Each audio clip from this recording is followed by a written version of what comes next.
All right, we'll say good morning. We're going to start a few minutes early. I apologize in advance. I have to stop a few minutes early. Baruch Hashem, I have a bris to go to, so mazel tov, mazel tov. So we'll say, so let's begin. So today's daf. What is today's daf? Today's daf. Let's do lamed. We'll do lamed today. All right. So today's daf is right. Why not? It's a good day for lamed.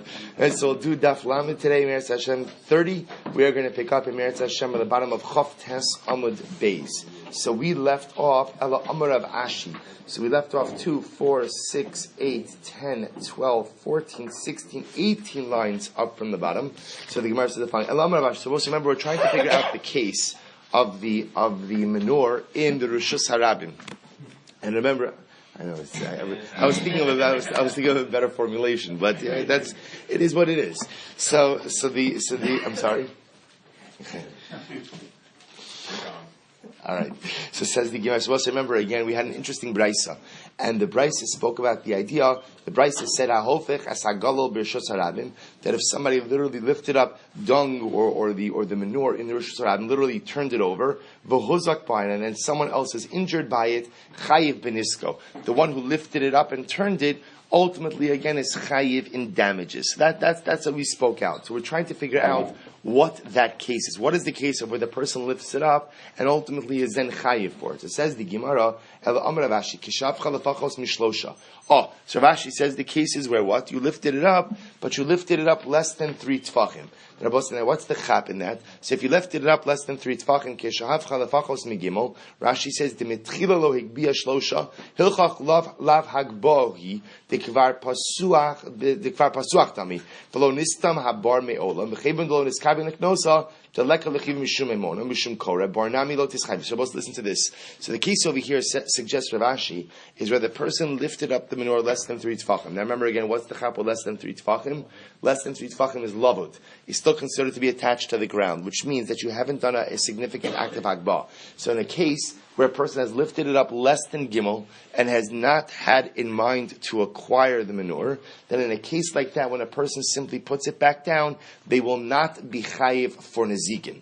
So it says the Gemara, "My duchke Rabbi Lazar, you might duchke Rabbi Lazar la okmei kigon shafcha lefachos migimel v'taima dechinis." So why? So now that's the Gemara. So now, why Rav Ashi, according to you, why does Rabbi Lazar have to go out of his way to set up the case as a situation where a person lifted up and turned over the menorah less than 3 tfachim? And the reason why he's not chayav for subsequent damages is why. But taimud dechineskavin lezakospa, hayim eskavin lezakospa lo. And the reason he's not chayav is because he didn't have in mind to acquire the menorah. But had he had in mind to acquire the menorah, he would be chayav for damages. Lukma lamala migimel. Why don't you instead go ahead and set up the case as where he lifted it up more than 3 tfachim? Va'afa gavdelo niskavin lezakospa chayiv. And why don't you say the following? Once you lift it up more than 3 tfachim, even if lemaisa again, even if lemaisa you didn't have in mind to go ahead and acquire it, you should still be chayiv for that.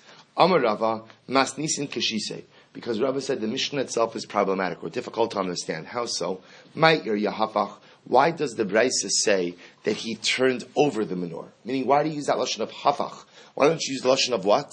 Higbia. You lift it up. So the Gemara says, "My area hafach lisni higbia." Say he lifted up. Elish mamina kol hafach lemata mishloshu.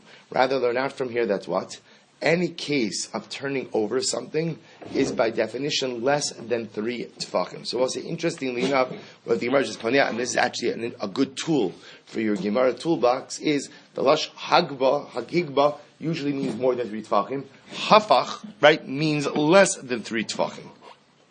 So the Gemara says, "Mid Rabbi Lazar Amar Chayiv." So Fatah Rabbi Lazar says that Shechayiv. So also according to Rabbi Lazar, therefore, if you had in mind, so either one of 2 cases. Either case number 1 is where you lifted it up more than 3 tfachim, in which case you acquire the menorah, and if subsequently someone is injured by it, you're chayiv for it. Or if what? If even less than 3 tfachim, but what? You had in mind to acquire it, you'll be chayiv as well. So the Gemara says, "Mid Rabbi Lazar Amar Chayiv, Rabbi Yochanan Amar Pater." So the fact Rabbi Lazar says you're chayiv indicates to us what Rabbi Yochanan says that you're Pater. First wide line. And Rabbi Yochanan Hachi. Did Rabbi Yochanan really say this? V'hatinan. We learned this is actually going to be our next Mishnah. V'hatinan. We learned hamatznia sakotz v'esaschuches bagol. So if a person literally hides. A coat is a thorn. Zuchuches ultimately are glass shards. we'll see he's hiding this ultimately in a wall. V'hagolder gidro mikbekotsim, or one goes ahead and builds a wall out of thorns. V'geder shenafal Rosh Hashanah, or you have a wall that fell into Rosh Hashanah. V'hozak bahen. And we'll say all of these cases, someone is injured. Chayiv benisko. So we'll say ultimately the owner of the wall is chayiv in damages. V'amr Rabbi Yochanan. Rabbi Yochanan said, Lo shana ela b'mafriach. This is only true, meaning we'll say specifically focusing on, let's say, the thorn wall. When are you chayiv if somebody's damaged on the thorn wall? Only b'mafriach. Rashi says, Mafriach rosh kitzoseha b'rishus harabim. Dahavilei bar b'rishus harabim. Rabbi Yochanan says the only time you're chayiv both sides is when you allowed your thorn wall to grow out into the public domain. Then you are chayiv for any damages ultimately that occur. Aval mitzam same pater. But if you keep the wall within your rishus hayochid, then literally what? You are pater if somebody gets injured on it. So the Gemara said mitzam same my time a pater. So why is it that if a person keeps the thorn wall within the rishus hayochid, ultimately they're pater? Lav mishum dahavi bar b'shuso. The reason is because it's true it's a bar, but at the end of the day it's a bar in my rishus. Mechlal dechiyuva de bar b'shus harabimu. Shabbos, you can infer from that that's what? That although Rabbi Yochanan exempts you for a bar b'shus hayochid, b'pashtos he would obligate you in what? In a bar b'shus harabim. Alma, what do you see from here? Mafkir nizakav chayiv. So what do you see from here? You see from here that even, it's going back to yesterday's discussion, that even if you go ahead and you render your bar ownerless in Rosh Hashanah, you are still chayiv ultimately for what? For any damages that occur. To which the Gemara says, "Lo, the olam eimalachav mafkir nezakav pater." No, it's not true. In reality, maybe even Rabbi Yochanan holds that even if you're mafkir, your damage-causing property, you're still pater. Umitzam say my time a pater. And why is it that if a person keeps their thorn wall limited to their shayach and someone gets injured on it, why is it that I'm pater? Mishum de'itmar Allah amravachabri dravika b'fishein darkon shal b'nei adam ischachei b'ksalim. Because it's not the derech of people to rub themselves against walls. In other words, people are generally careful not to walk up scraping right against the wall. So if somebody scrapes up against my thorn wall, that's their negligence and not my liability.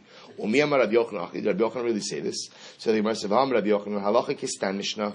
Rabbi Yochanan said the halacha follows the stam mishnah. And what does the stam mishnah say? Utnan hachofer bar b'shus harabim. So let's remember again, the fundamental machlokes we're trying to figure out over here is, l'maisa again, if I have a damaging object in Rosh Hashanah and I mafkir it, I declare it ownerless.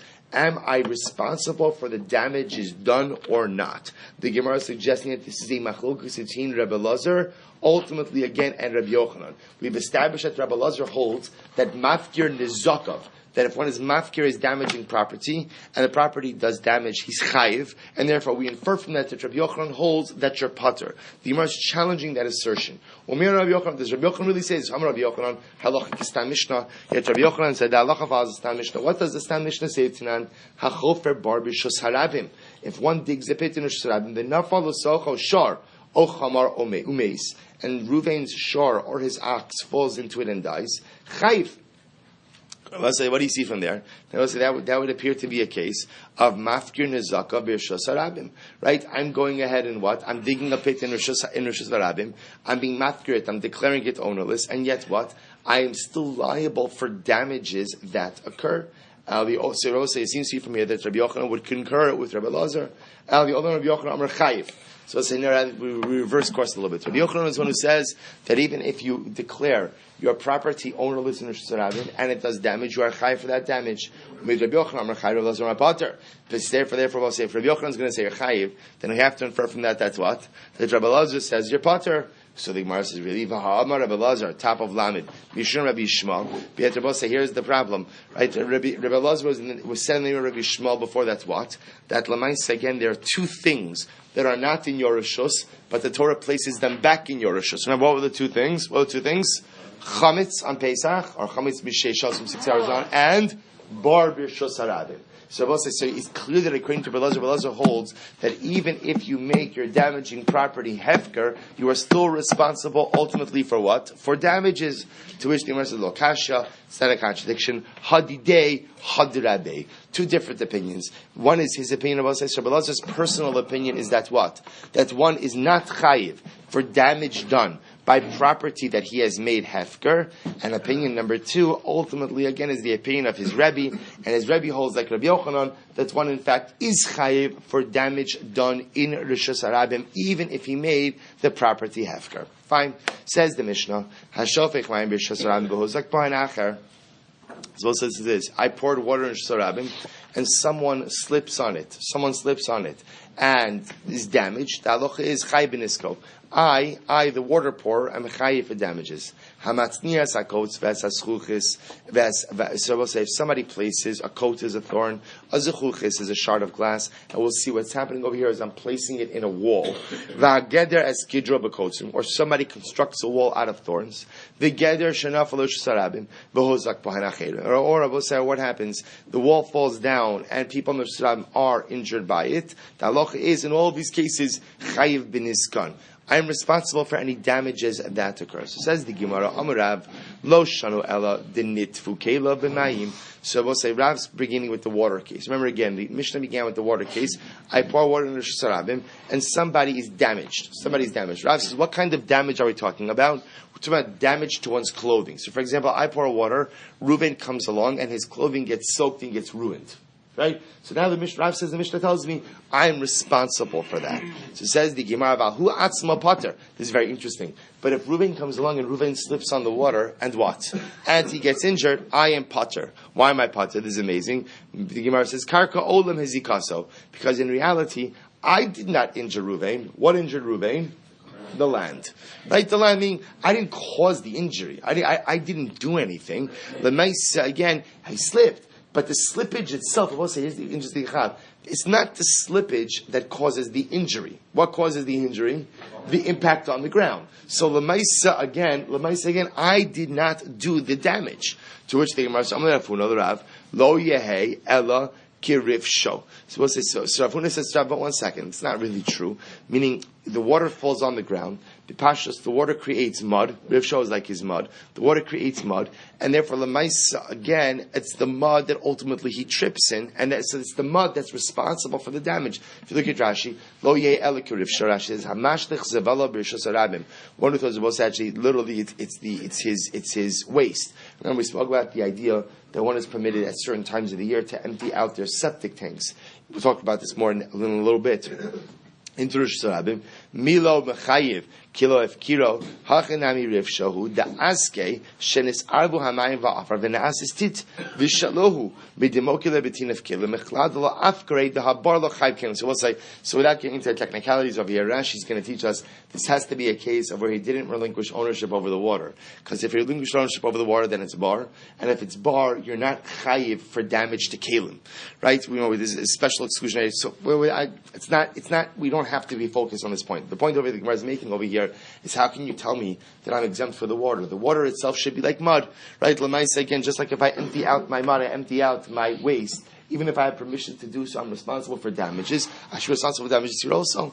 below tamumaya. So the Gemara says, do you think this is a case, ultimately again, where the water was not absorbed into the ground? No. This is the case, and therefore Rashi says, you're assuming when you say mud, that the water collected on the top of the ground and formed mud. That's not the case. The case over here is bedetamumaya, where the water was totally absorbed by the ground, and therefore what? There was no mud. Therefore, there might be some moisture on the top of the ground, but that type of moisture, ultimately, Rav suggests that what?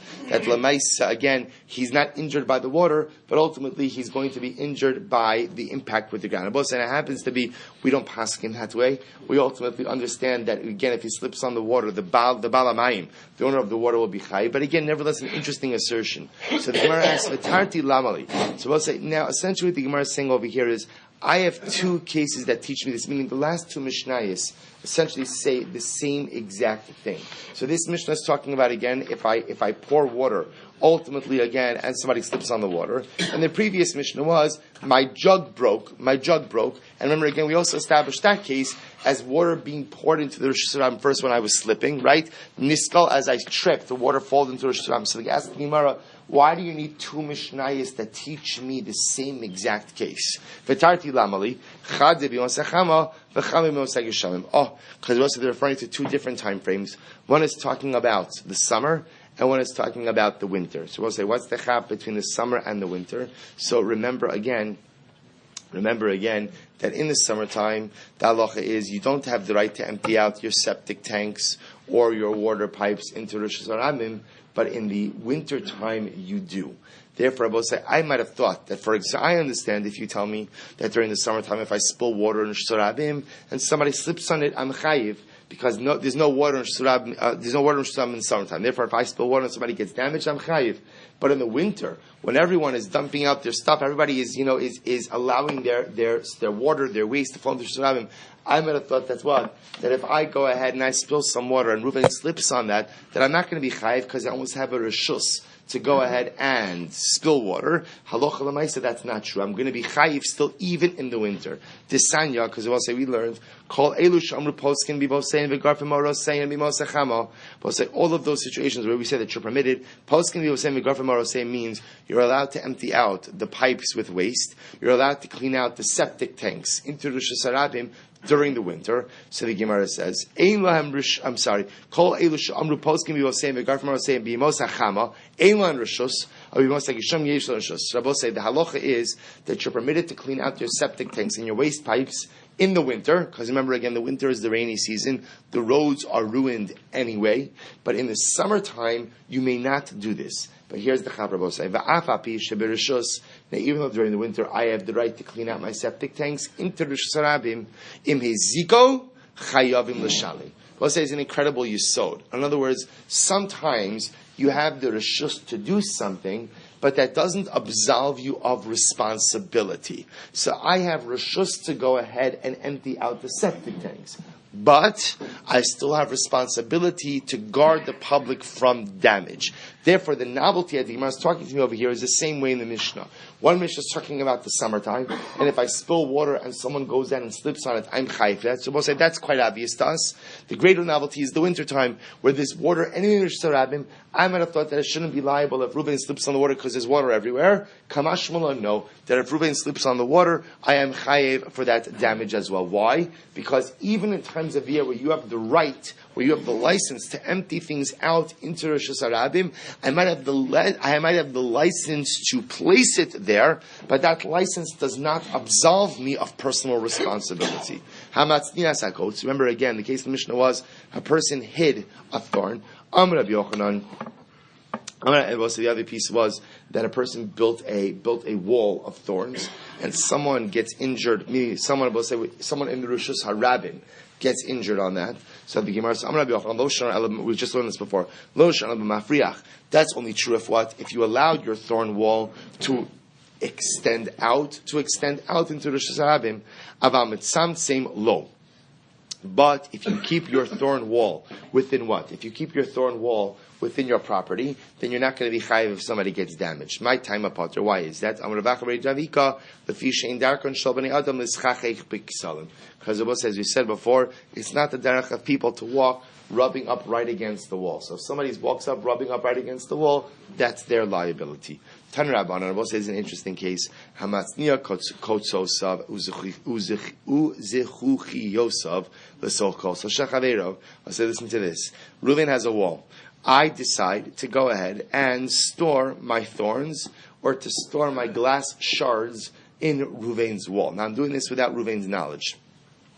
What's the Hoba Bala Kosel, the Sasser Kosel, Viziko? So we'll say what happens? Reuven decides to take down his wall. He knocks down his wall, and what happens? So what comes flying out? The shards or the thorns. And it ends up injuring someone else. So what's the halacha? Chayiv hamatzniya. The person who stored the objects in the wall will be chayiv for any subsequent damages that occur.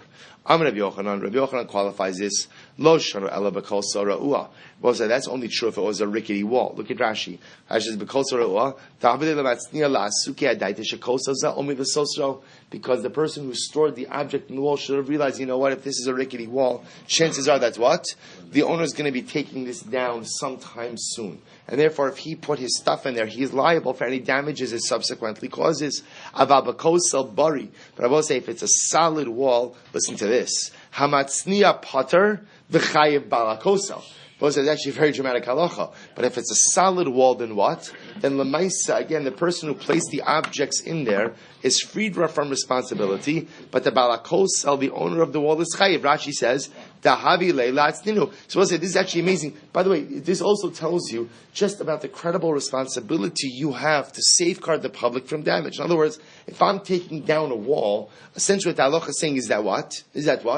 It's my responsibility to make sure that there are no hazards in that wall. Even though, again, what right do you have to be placing stuff in my wall as the Baal HaKosel? Right, the Baal HaKosel, right? Then ultimately, again, I am responsible for any potential damages that would come down from taking down that wall. So therefore, I will say again, if it's a rickety wall, the person who placed the stuff in there, he's going to be chayav, because don't place your stuff on rickety walls that you know are going to come down. But if it's a solid wall, and there's no reason to assume the Baal HaKosel is taking that down, then Lamaisa, again, the Baal HaKosel bears the responsibility for any subsequent damages brought on by the object stored in the wall. As the Gemara says, Amar Avina, this says, Zos Omeres, Hamechase Boro B'Dalyo Shel Chaveiro. So also this would seem to tell us that what? That if I cover my pit with Reuven's cover, we'll say Reuven has a cover, a pit cover. He's not using it now. So I go into his yard, and I go ahead and I take his pit cover, and I cover my pit. And what happens? But then Reuven comes back and says, Silver, you took my pit cover without my permission, and he takes it back without telling me. And then what happens? Chayiv balabar. Then something falls into my bar, right? I'm responsible for that.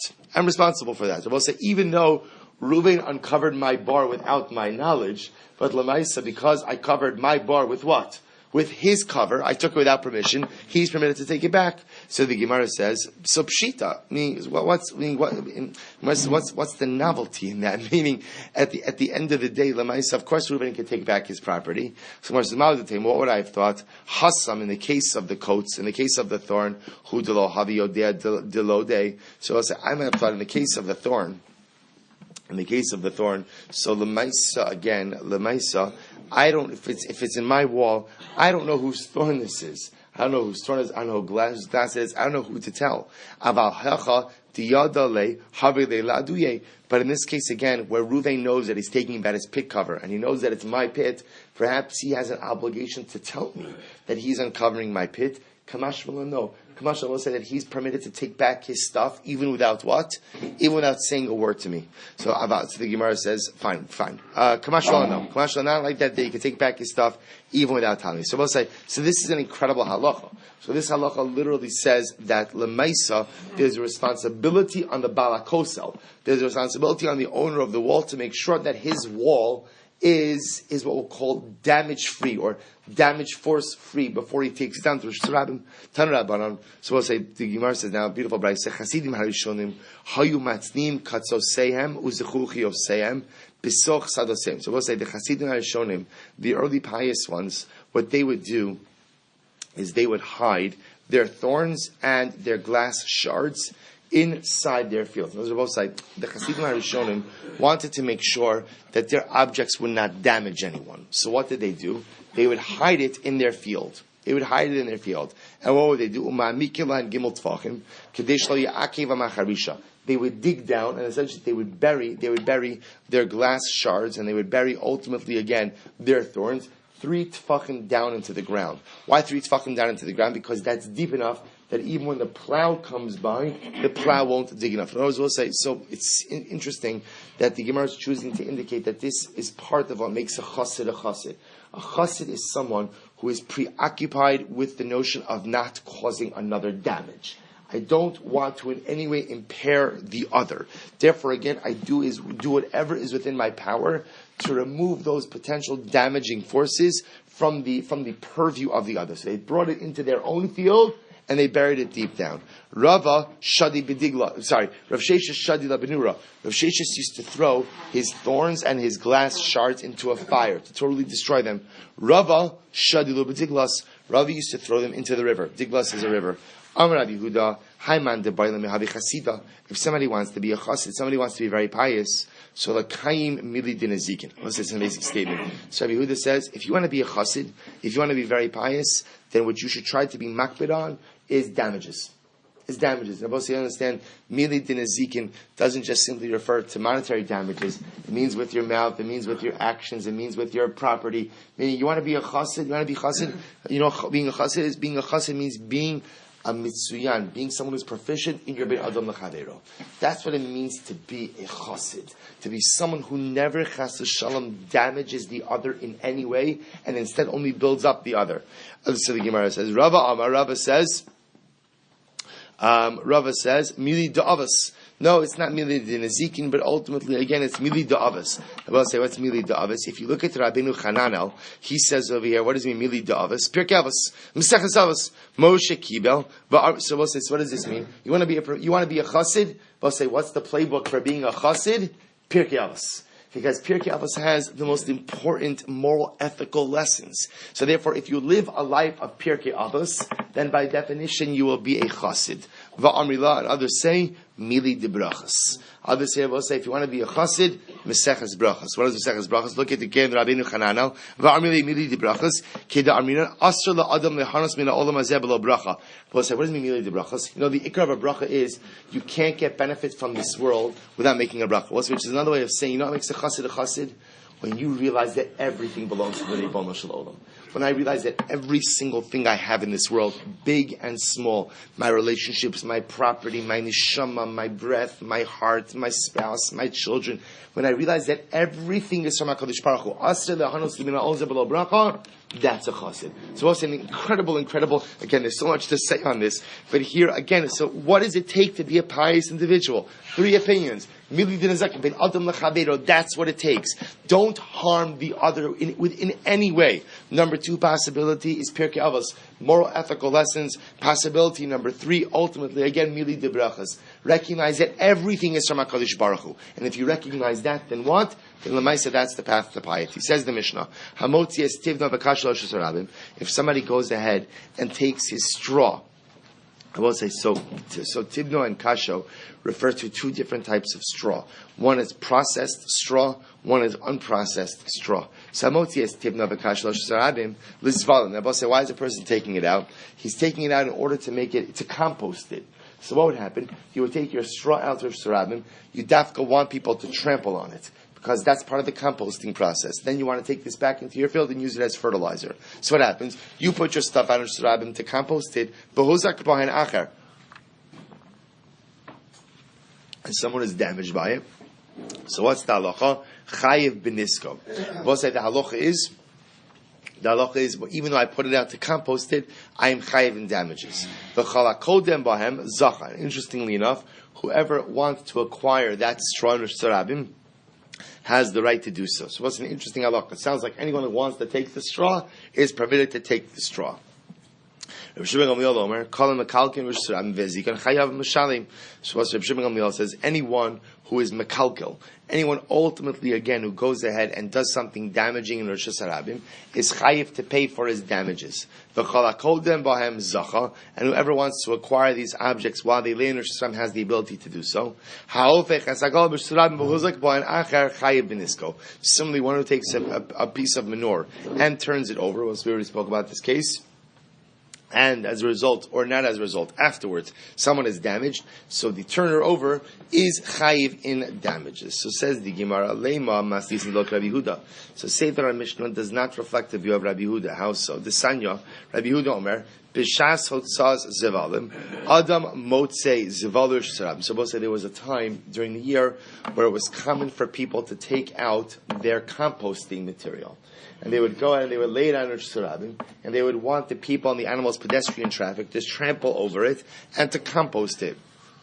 So Rabbi Yehuda says that when people bring out their stuff to compost, vitzovro kol shloshim yom, and they're able to pile it in Rosh Hashanah for 30 days, kadeshu nishav beragle adam or ragle behema, in order that people and animals trampled over it. Shalmanas came. Hinchil Yoshua Aretz. And I will say this was one of the Tinoim.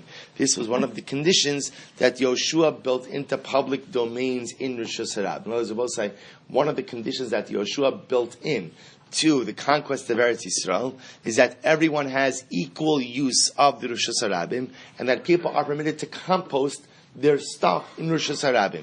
So the Gemara says the following. So the Gemara says, so therefore, what do you see from here?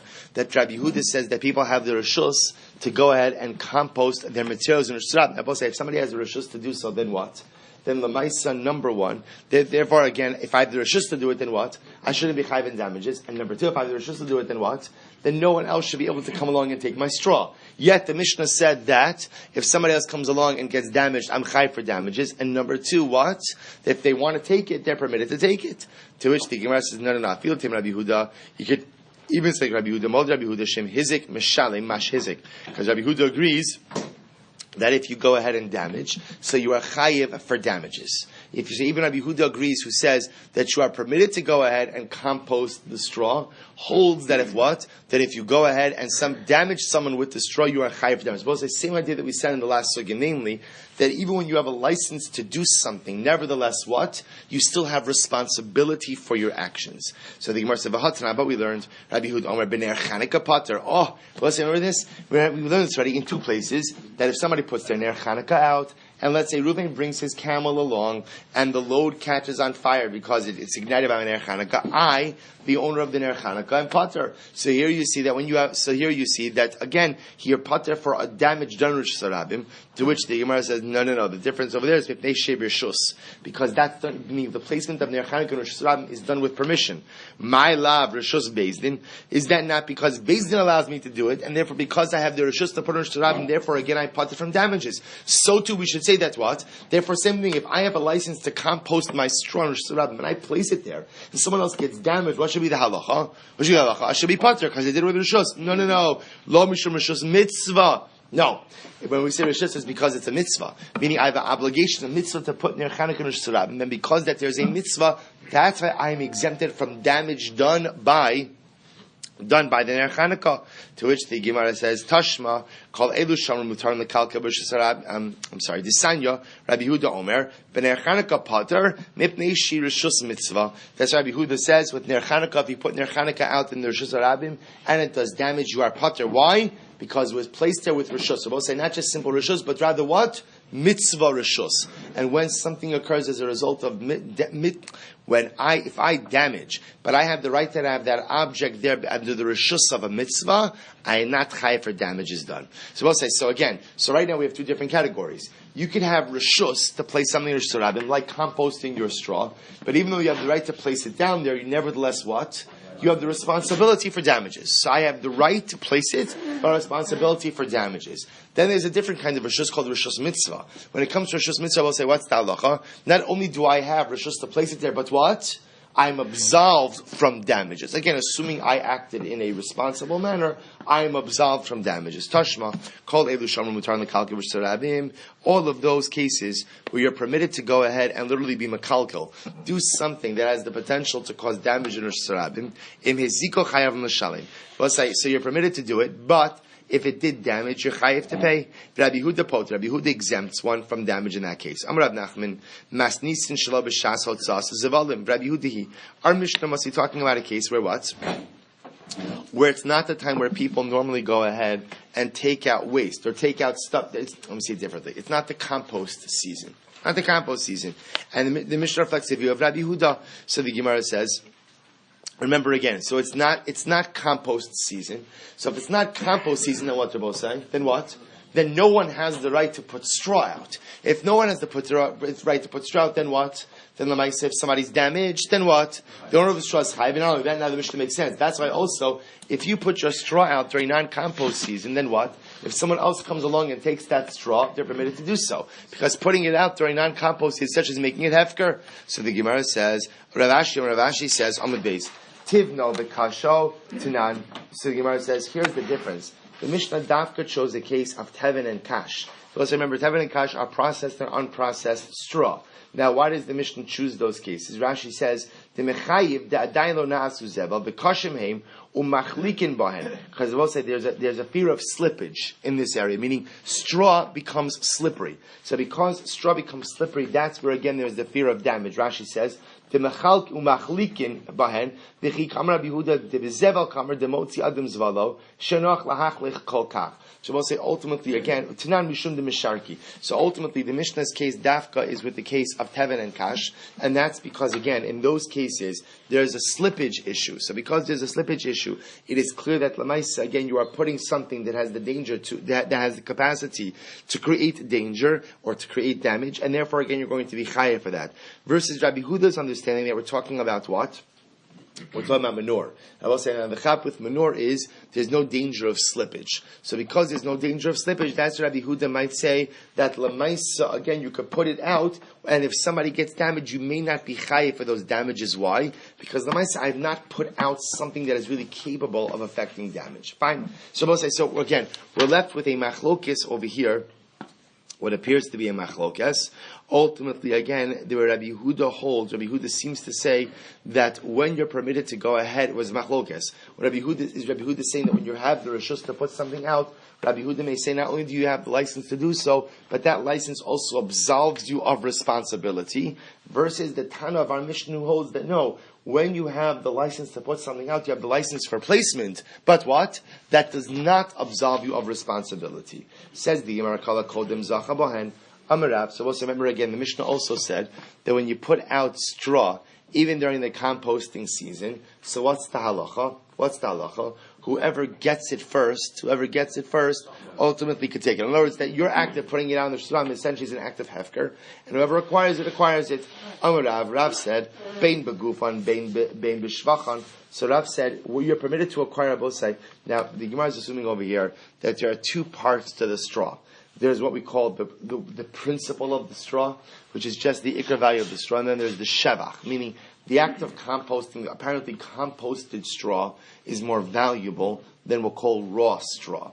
So when you place your straw out in the straw and it's being composted, there are two values associated with that straw. There's the guf, there's the actual what we'll call the keren, like the original value of the straw, and then there's the shevach, the increased value of the straw. So the shaila now is when the Mishnah says that whoever finds the straw can keep it, what are you permitted? What part of the value are you permitted to keep? So Rav said, bein begufan, bein b'shvachan. You could keep the ikr value as well as the appreciated value.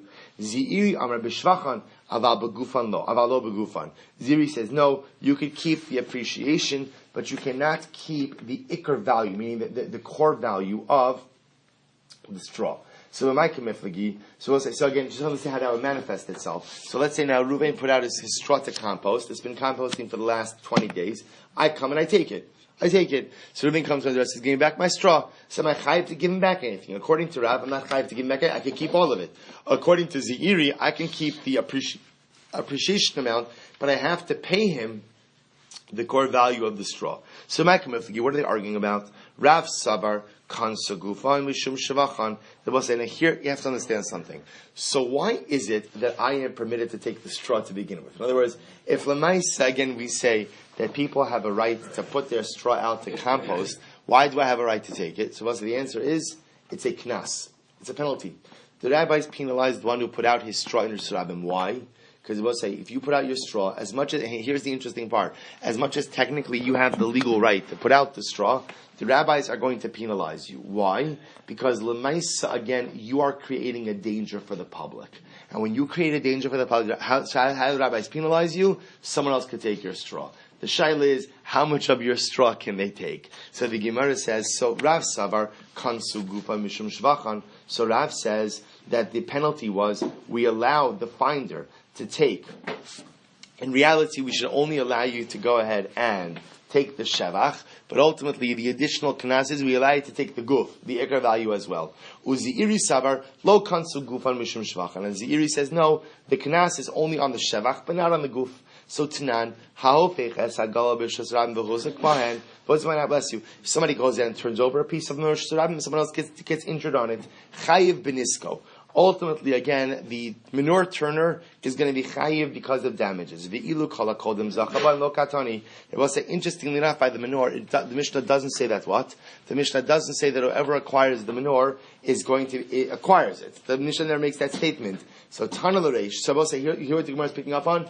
Why is it that by the case of the straw, the Mishnah said whoever gets the straw first acquires it, but yet by the case of the manure, the Mishnah never says that. So the Gemara says it's not a kasha. The Mishnah stated it once in the beginning by the case of the straw, and it equally applies in the seifa by the case of the manure. I have a hatani Allah Asher Mishum Gezel. I'll say here's the problem. We have another brisa that says that's what? That you can't take the straw. Why?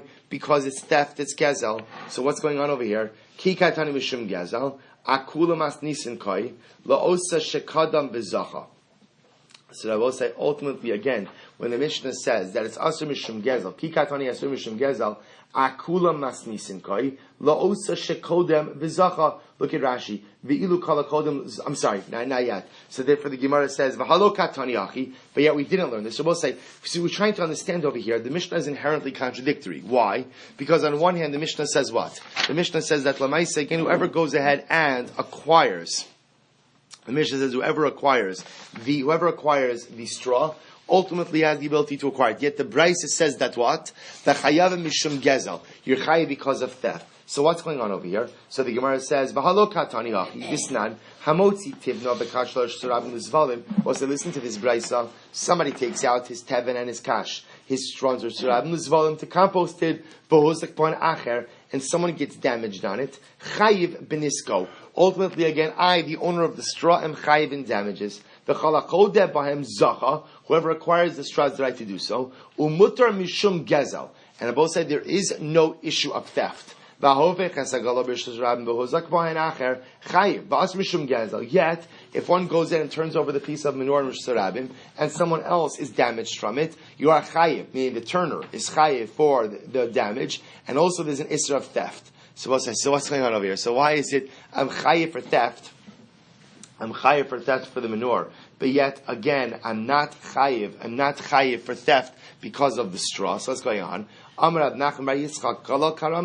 So we'll say you can't compare the case of the manure to the case ultimately of the straw. So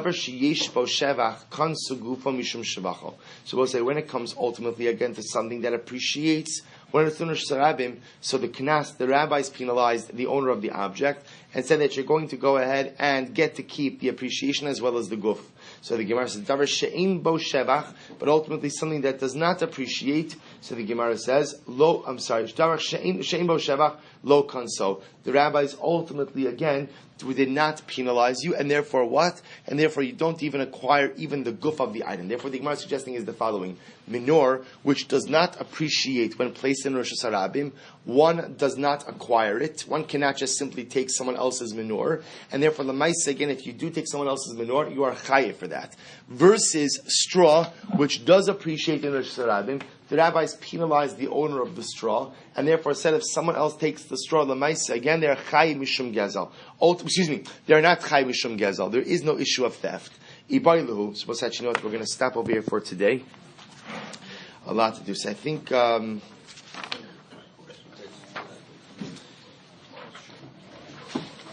All right, stay tuned. We'll see. Either we'll start 5:45, or I'll record this later on in Mirat Hashem. But all right, you'll keep. If you're not on the WhatsApp, sign up on the WhatsApp with Saeed. We'll set that up. So we'll stop here. We'll pick up in Mirat Hashem with the rest of this later.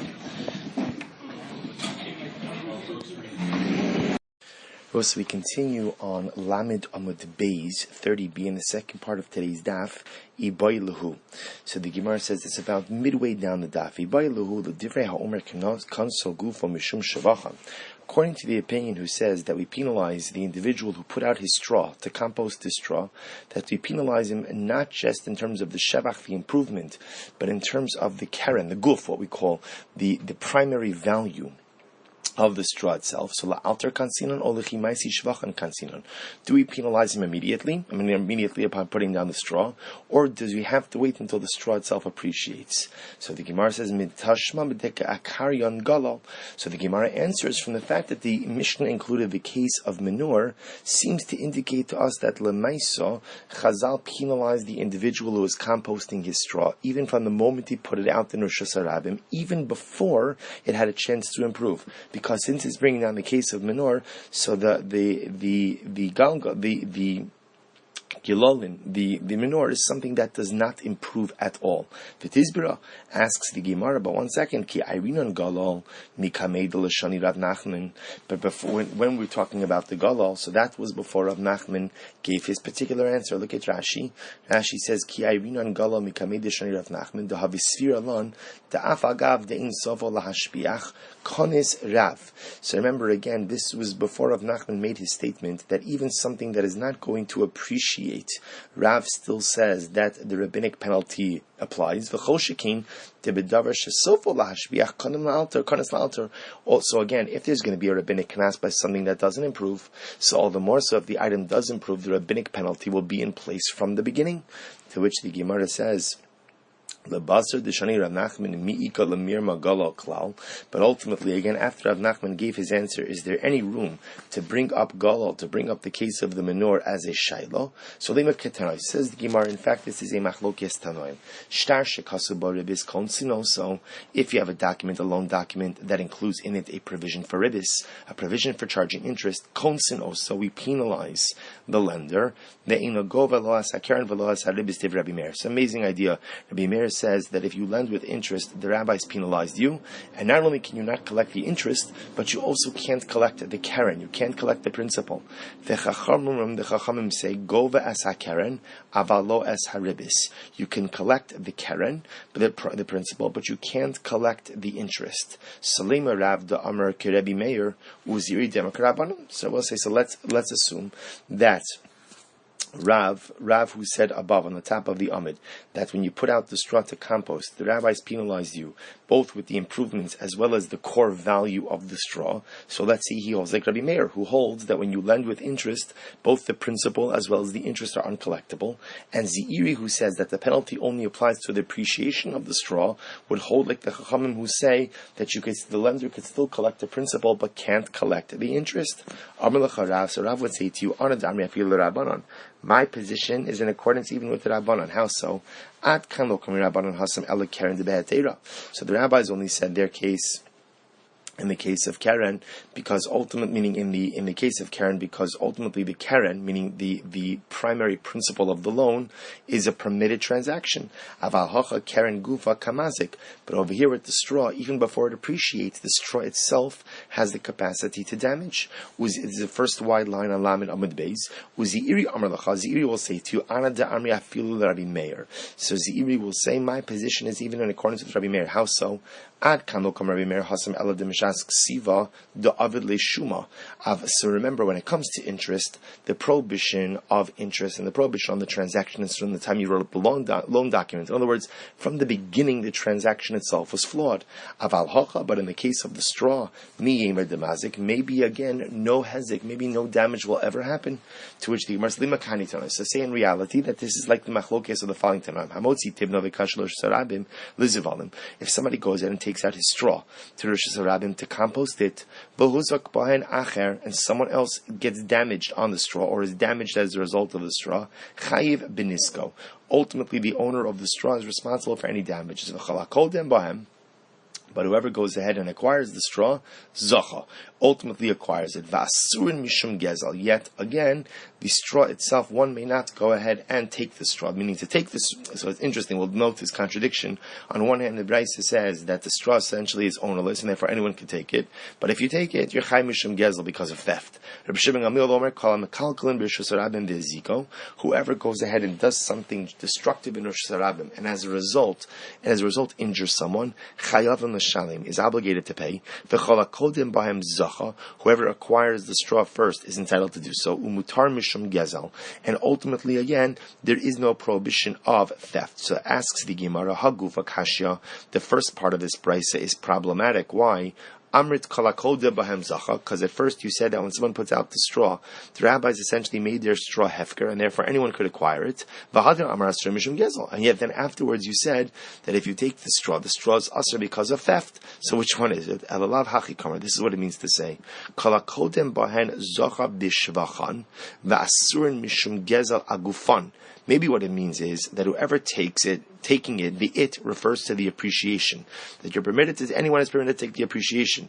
But when the Brisa said that you can't take it because it's gezel, because it's theft, perhaps that's referring to the guf, to the principle, to the original part of the straw. V'asar b'Shimon Gamliel l'meimar, Shimon Gamliel comes along and says, afilu gufan nami kalakodem bahem zacha. And Rav Shimon Gamliel comes along to say that no, once someone puts their straw out into Rosh Hashanah, anyone is permitted to take the straw, even we'll call it the principal part of the straw. And therefore, again, the Gemara says, Lizi'iri vadai tanahi. So according to the opinion of Zi'iri, this is certainly a machlokes tanaim. L'Rav, but according to Rav, ultimately again, would we say that this is a machlokes tanaim? Rav would say to you the following: Dechuli alma kansu gufan mishum shevacham. So Rav will say like this: everyone holds that ultimately the penalty for putting your straw out in the public domain is that that anyone could take the appreciation as well as the straw itself, meaning the ikar, the core, the principal part of the straw. V'hacha. So what's the machlokes over here? Bahalacha ve'in morin kein kamiflik. It's actually quite interesting. That the dispute over here is sometimes in halacha we know that the halacha follows in a particular direction, but we don't necessarily advise people to act in that way. So look at Rashi here for just a moment. Bahalacha ve'in morin kein kamiflagi. Tanakama savar halacha de kansu gufan ve'in morin kein. V'achi ka'amar halacha kalakodem emzacha. Va'afilu gufan di'eved. V'asi miresha lakama limnuchi amrina le asrim shim gezel. So Rav will explain this brayso in the following way. Rav will say that the Rabbanon say that halacha l'maisa, it's true. If you put your straw out in the Rosh Hashanah to compost, the rabbis said that anyone could come and take your appreciation as well as the principal part. But in morin kein. In other words, we don't proactively advise someone to do this. So if someone did it, they're entitled to keep it. But if you ask the shaila, should I do this or not, we would tell you it's gezel, we would tell you it's theft, i.e. we would tell you not to do this. On the other hand, Reb Shimon Gamliel says, no, that halacha u'morin kein. This is the halacha, that when you compost your straw in Rosh Hashanah, ultimately, again, anyone is permitted to take it, both the principle as well as the appreciation. And halacha l'maisa, this is how we would actively advise people as well. So says the Gemara, the itmar Rav Huna amar Rav, halacha ve'in morin kein. So remember, Rav Huna said in the name of Rav, this is the halacha, that when one composts their straw in Rosh Hashanah, ultimately, again, the straw, both the principle as well as the appreciation become hefker. Anyone could acquire it. Ve'in morin kein, but we don't advise people to act in this way. Rav Ada bar Ava amra halacha u'morin kein, and Rav Ada bar Ava says this is indeed a halacha, and we do instruct people to follow in this path. Ini, is this so? V'ha Rav Huna afkir chushle, but ultimately again, yet we know Rav Huna was mafkir chushle. Rashi says over here, afkir chushle, so'orin kilufin, sheshatach ish echad birshus harabim. He's talking about peeled barley that someone spread out in Rosh Hashanah ultimately in order to go ahead and dry it out. And Rav Huna va'afkir chushle, v'ha Rav Huna afkir chushle. So Rav Huna himself went ahead and was mafkir someone's peeled barley that he put out in Rosh Hashanah. Rav Ada bar Ava afkir silikusta. And Rav Ada bar Ava went ahead and was mafkir silikusta. Rashi says silikusta is psoles itzurei timarim shasum and shecha. These are leftover dates after they've been used to make beer. So you see that these rabbis are going ahead and proactively being mafkir these items. Bishlam Rav Ada bar Ava kishmaite. So Rav Ada bar Ava is fine. That's in accordance with his logic. He already expressed this idea that both the guf, that both the, we'll call the principle as well as the appreciation is hefker. El Rav Huna leima hadirbe. But ultimately, perhaps Rav Huna recanted his position, to which the Gemara says, to which the Gemara says, Hano musarin havu. Hano musarin havu. In other words, in this case, the Gemara suggests that these individuals were warned prior, and because they were warned repeatedly prior to this, ultimately, again, therefore, as a penalty, because they ignored prior warnings, these rabbis were mafkir their property in its entirety. So, just so you know, the halacha l'maisa on this, the Shulchan Aruch in Choshen Mishpat, this is in Simin Taf Yod Daled Sif Aleph Paskins, and says the following: Lo yotzi adam tivna v'kashol l'Rosh Hashanah. A person should not take his straw out into the public domain kedei she'adu shavia zevel, in order that people should trample on it and compost it. So that's the halacha. One should not take it out. However, v'motziam, if you placed your straw in Rosh Hashanah, kansu chachamim shiu kehefker v'chala kodem bahem zacha me'es shenidoshu v'hishbichu. And if you did so, the rabbis made your straw like hefker, and whoever wants to acquire it could do so from the moment that the straw begins to appreciate. Mihu yesh omrim de'imor kin lechatchila lahachzik rak b'shevach avalo begufo, Valushom dein omer morlo lechatchila lahachzik rak b'shevach avalo begufo v'im hisru b'bayla v'lo silko mafkirin oso lakol. Ultimately, again, the Ramah writes that there are those who say that we do not encourage people lechatchila to go ahead and do this. However, if the owners were warned repeatedly not to put their stuff in Rosh Hashanah, then the entire item, both the guf, the principal, as well as the shevach, are both become hefker.